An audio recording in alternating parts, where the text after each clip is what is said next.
喂，嚟啦！歡迎嚟到阿仙奴正能量頻道啊！咁今條影片呢，就我哋大勝咗 PSV，咁啊1-7嘅賽後分析啦。咁啊嗱，今場波大家睇完之後呢，咁啊應該就相對地滿意啦。咁亦都好開心啦，即係之前都有講到就係話我希望呢一個歐聯嘅劇集啦，咁啊其實就唔止4場，即係唔止4集嘅，咁啊希望可以做多啲，走得更遠啦。咁啊而家我哋贏咗1-7之後呢，咁啊基本上可以。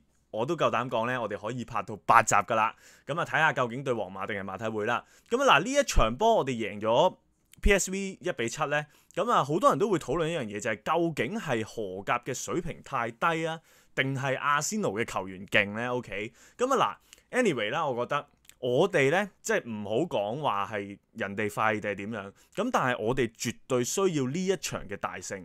去攞翻我哋各位球員嘅信心嘅，咁我相信係經歷過呢一場之後呢，大家嘅信心應該會打咗一支強心針噶啦。咁啊，對嚟緊對曼聯又好，甚至乎嚟緊我哋歐聯，我哋可以走得幾遠都好呢，都係有一個十分之咁正面嘅影響嘅。咁所以啱啱我所講嘅嘢呢，嗱，今場波呢，我係會用一個宏觀嘅角度同大家分析，咁啊究竟阿仙奴今場波咁啊對 PSV 究竟發生咗咩事啦？咁啊事不宜遲，我哋馬上去片。好嚟啦，咁我哋就馬上開始分析一下我哋今場贏咗 PSV 咁啊1-7嘅賽後分析啦。嗱，咁今場波呢，其實喺我嘅賽前預測我都有所講到啦。咁啊，其實我哋嘅 expectation 就係嗱 PSV 打我哋呢，咁啊有可能佢哋就會收縮。OK，咁啊因為其實好多人都知㗎啦，基本上而家阿仙奴最大嘅問題就係破密集嗰環，OK，咁所以人哋基本上都會知道，人哋如果收縮的話呢，咁啊阿仙奴就真係比較難入波嘅。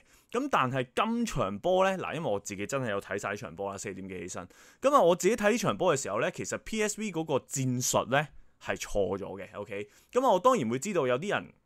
即係可能嗰晚冇起身睇，或者去睇翻晒全場啦。即係如果大家 only 睇一啲精華的話呢，就會覺得其實 PSV 成隊波其實都係收縮緊嘅喎。咁收縮緊都輸7粒，咁係咪我哋阿仙奴嘅破密集能力強咗或者點樣呢 OK，咁啊，但係呢，我自己睇晒呢場波嘅時候呢，其實 PSV 呢就絕對唔係打緊一個全收縮嘅戰術嘅。OK，其實 PSV 係有做壓迫、有做進攻嘅。OK，咁所以呢。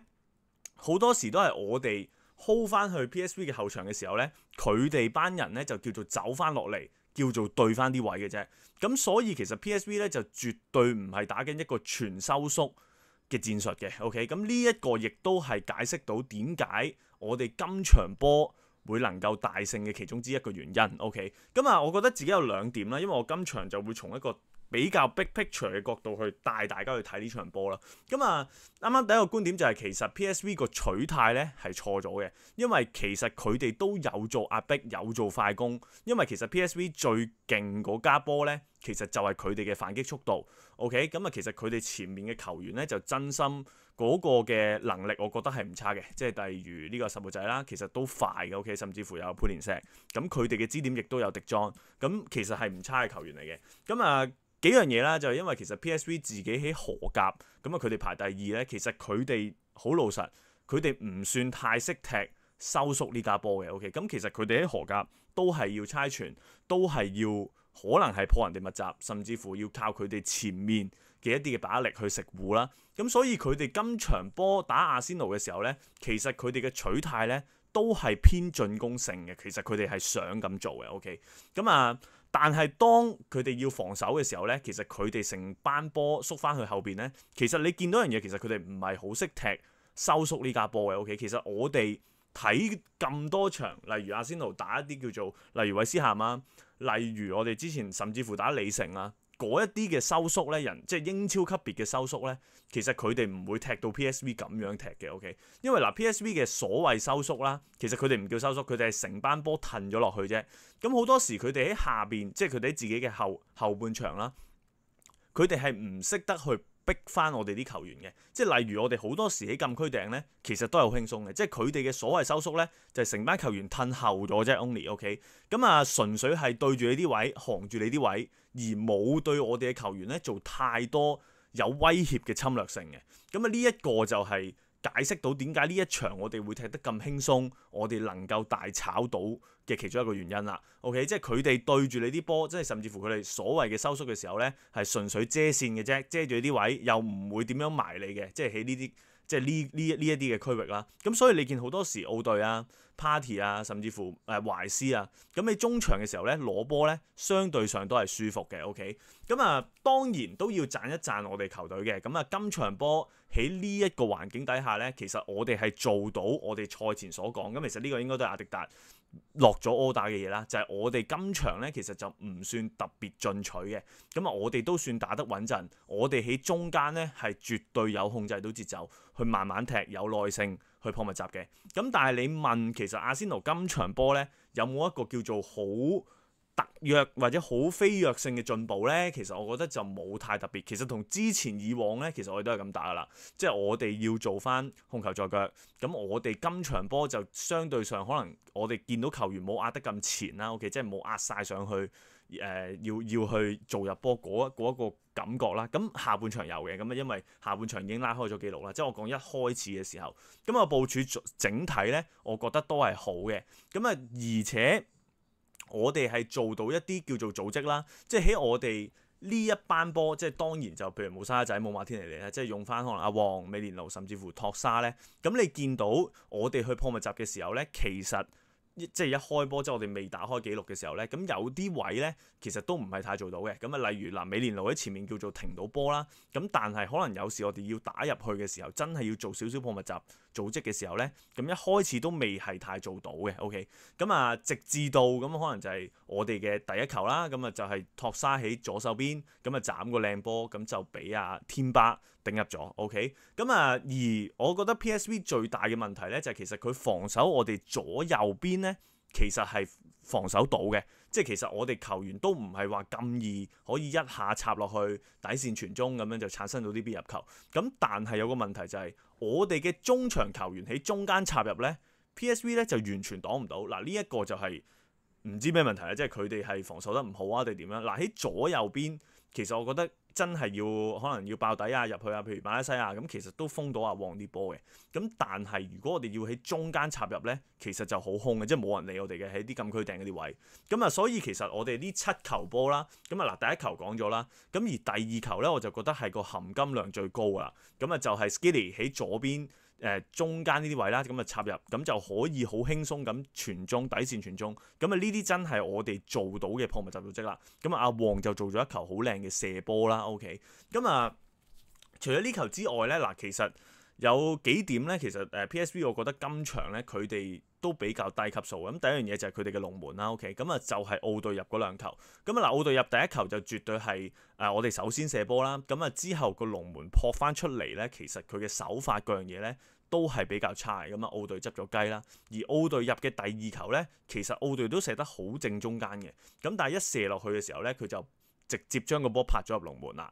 咁啊，所以咧，其實對面龍門你見到得2分，即係我哋見英超比賽都好少會咁樣攞2分啦。OK，咁所以對面嘅龍門或者對面嘅質素咧，我覺得今場波嘅 PSV 咧係有啲參差嘅嗱，真心呢個。咁但係我亦都十分之咁 appreciate 我哋對波。今場波做到嘅嘢啦。OK，咁甚至乎第3球美連奴入波啦，咁啊就係對面嘅後衞自己諗住拉人咧，跟住跌低咗，咁啊俾美連奴執到個雞啦。咁呢球好多人都會話，如果俾 Kai Havertz 就未必入啊咁啊。咁但係我唔討論呢啲啦，即係你係咪 Kai Havertz 可能都入咧嗰啲位咁啊。咁但係美連奴佢嘅嗰個嘅把握觸覺咧，其實我覺得真係唔差嘅。OK，咁但係如果要面對一啲真係喺破密集程度太強，即係後面團得太多兵，同埋對面係比較集中嘅防守，我哋嘅破密集即係翻到英超呢，咁啊就會有呢個問題，因為有時美連奴自己一個都唔能夠做太多嘢。OK，咁啊，所以呢一樣嘢就係我自己想帶出嘅問題啦。嗱，就係咁，其實我哋去到下半場，其實我哋整個比數已經拉開咗啦。咁啊嗱，托沙嘅入波亦都好輕鬆啦。咁啊，卡拉費奧利喺左邊交個波俾佢，咁啊同埋卡拉費奧利嗰一下呢，其實我自己都覺得佢係真係幾有 sense 嘅，即係奧隊交球靚波俾佢，跟住卡拉費奧利嘅單刀右腳入波，咁啊卡拉費奧利都絕對係一個大刀型嘅侍衛啦，我自己覺得。咁啊，所以呢一場波呢，咁啊我哋整體贏咗7-1啦。咁啊有幾個 message 我自己想帶出嘅，咁啊就係其實我哋喺歐聯嘅賽程或者嘅賽道裏邊咧，其實我哋最需要面對密集嘅呢一場波咧，其實我哋過咗噶啦。OK， 咁啊就係睇下如果我哋嚟緊再晉身到去到8強嘅時候咧，咁就睇一睇究竟阿迪達要點樣去部署啦。咁因為如果對皇馬或者馬體會咧，即係嗱，so far而家皇馬嘅機會大啲咧。咁我自己覺得對皇馬的話咧，咁我哋就如果你要同佢鬥攻咧，咁人哋嘅反擊點，我覺得絕對係瀨嘢嘅。咁啊，睇下會唔會阿迪達係好似學翻曼城嗰一套 form 咁樣去打啦。OK， 咁啊，同埋呢一場波，除此之外啦，咁我哋仲見到一啲嘢，就係我自己覺得幾有亮點嘅咧，就係見到新增高啦。咁啊，新增高換入嚟嘅時候咧，其實就打一個類似左八嘅位置。OK，咁啊，佢喺左八呢個位咧，我覺得就發揮得佢幾好。即係譬如嗱，我唔知係咪因為 PSV 即係當我哋中場插入咧，基本上大家都插到㗎啦，咁啊佢喺左邊嘅威脅，甚至乎佢嘅組織能力咧，咁我覺得係唔錯嘅。咁呢一點咧，咁其實基本上左閘嚟講都唔需要考慮新增高啦，都冇佢嘅位置啦。咁但係如果新增高可以做一個轉型，做一個替工嘅可能左八 ，OK 咁樣嘅位置，即係懷斯，即係有人鬥住佢啦。新增高當然需要，咁佢嘅組織能力，佢俾到球隊嘅嘢咧，咁我相信係一個及時雨嚟嘅，即係當新增高冇咁多傷嘅時候，咁因為其實一樣嘢就係我哋知道就係佐真奴啦，甚至乎 Party 啦都有機會走啦，咁啊佐真奴就應該 confirm 走噶啦，咁但係 Party 就去到而家都仲未續約，咁就要睇一睇點做啦。咁所以其實我哋中場個人選其實唔多，即係美連奴、懷斯、奧隊，咁啊有機會就可能話咩簽蘇比文迪啊，我呢個唔知簽邊度啦。咁但係新增高有埋新增高喺個中場度，佢又唔使做太多防務，佢 only 做組織嘅話咧，其實佢都係一個幾稱職嘅中場球員嚟嘅。咁啊，我哋見到其實佢烏克蘭國家隊都係咁打啦，OK 打中場中嘅位置啦。咁所以呢一場波咧都俾我哋睇到更加多一啲球員嘅發揮嘅。咁啊，所以今場波咧，咁啊我哋贏咗7-1啦，咁我哋都好大隻腳係踏咗入去8強噶啦。咁啊呢一場波咧都絕對係對球隊整體嘅一個鼓舞性啦，因為我哋喺聯賽已經好多場入唔到波，好多人話我哋破唔到密集，好多人話我哋冇前鋒。咁而呢一場嘅7-1咧，就正正係可以同到大家講，我哋阿仙奴都絕對有能力去入波嘅。咁啊雖然今場嘅 PSV 就絕對有啲，即係嗰個水平有啲低，OK， 咁但係如果球員攞翻起個信心咧，我相信去翻英超咧都會起碼入得翻波先嘅。咁啊嚟緊嗰場對曼聯就拭目以待啦，我哋各位阿仙奴球迷。OK， 咁啊今條片咁多啦，咁啊如果中意我嘅影片嘅話咧，就記得俾個 like 同埋 share channel 啦，同埋你哋嘅訂閱嚟講咧，係對我頻道嚟講最大嘅支持嚟嘅。咁啊今次嘅第2集我哋就正式完結啦。咁啊我哋嚟緊嘅第3、第4集我哋歐聯嘅預測咧，咁啊歐聯嘅賽程咧，或者呢一個叫做特別節目啦，咁我哋就再見啦。好，咁啊下條片再見，拜拜。